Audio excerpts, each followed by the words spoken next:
राव साहब ने जो इस इलाके के लिए करा और दिखाया, वही उसके अंदर एक कहानी है, रचना है।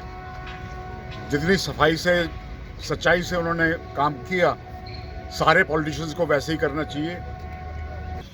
सबसे पहले तो हम उनको पुष्प अर्पित करके उनको श्रद्धांजलि देना चाहते हैं। उनकी 101वीं जयंती है और आपको पता है राव बिरेंद्र सिंह ने तो मतलब हमेशा विश्वास और विकास की राजनीति करी है और दक्षिण हरियाणा की लड़ाई लड़ी है। देश में, प्रदेश में उन्होंने अपने दक्षिण हरियाणा का नाम आगे बढ़ाया है और हमेशा निडर रहे हैं। वो साहसी राजनीति करी, उन्हें बोल्ड फियरलेस राजनीति करी उन्होंने और हमेशा पब्लिक की लड़ाई लड़ी है। तो उनसे हम प्रेरणा लेते हैं। और आपको एक और बात बताना चाहूँगा कि मेरे ऊपर कई आरोप लगे हुए थे, मतलब लंबी लिस्ट थी। पटौदी में भी, बावल में भी, अटेली में भी, हाँ जी, रेवाड़ी में भी कई केस लगे हुए थे। 17 मुकदमे थे। तो सब में मैं बरी हो गया इसी हफ्ते। तो ये बड़ी खुशखबरी है। आज हम उनसे प्रेरणा लेना चाहते हैं कि उनको भी काफ़ी लोगों ने परेशान करने की कोशिश करी थी। उनका राजनीतिक, तब उन्होंने राजनीतिक जीवन शुरू किया था तो उनको भी खराब करने की कोशिश किया गया था। उनके खिलाफ षड्यंत्र रचा गया था।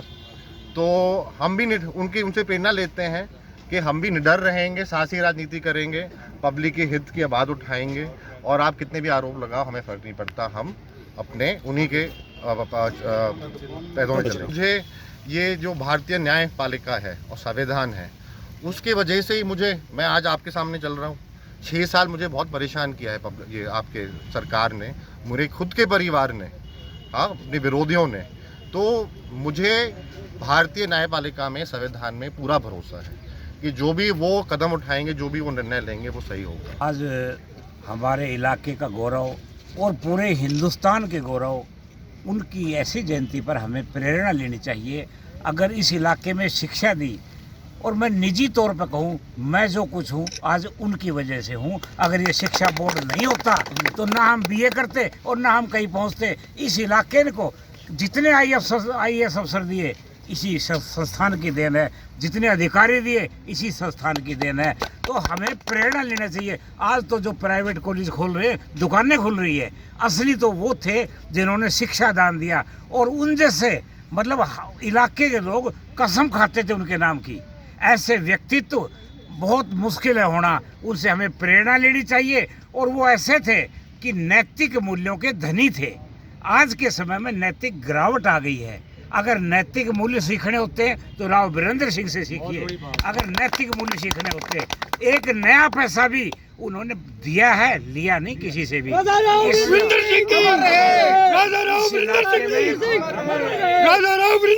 भ्रष्टाचार के बारे में अगर आज होते तो वो निश्चित रूप से उनकी आंखों में आंसू आ जाते, इस देख करके, इस राजनीतिक तटस्थल को देख करके। क्यों? उन्होंने स्वच्छ राजनीति की, अच्छी राजनीति की, आदर्शों की राजनीति की और इलाके को उठाने की राजनीति की। आज इलाके की तरफ कोई ध्यान नहीं दिया जा रहा।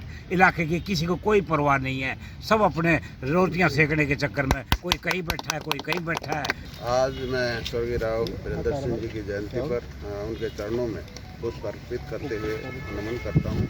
और जिस तरह से राजनीति के अंदर विभिन्न पदों पर रहते हुए उन्होंने, चाहे वो प्रदेश के मुख्यमंत्री रहे हों, चाहे वो केंद्र में मंत्री रहे हों, उन्होंने किसानों के लिए, गरीब के लिए, मजदूर के लिए, दलितों के लिए बहुत ही अच्छे सराहनीय काम किए। और वो अपनी बात के धनी थे और इतने जो उन्होंने कह दिया वो पत्थर की लकीर होता था। और ऐसे राजनीतिक आज तक मेरे ख्याल से कोई पैदा नहीं हुआ। आज हम सब अपने पूर्व मुख्यमंत्री व केंद्रीय मंत्री राव बिरेंद्र सिंह की 101वीं जयंती पर अपने सभी पार्षद भाई बहनों के साथ श्रद्धासुमन अर्पित किए हैं हमने। और उनको मैं सत नमन करती हूँ। अपने राव बिरेंद्र जी गरीबों के और किसानों के मसीहा थे और उन्होंने देश प्रदेश के लिए बहुत अच्छे से कार्य किए हैं और देश की सेवा की है। मेरी सभी से अपील है कि हम भी उनके दिखाए हुए रास्ते पे चलें और देश के लिए कुछ करें उनकी तरह।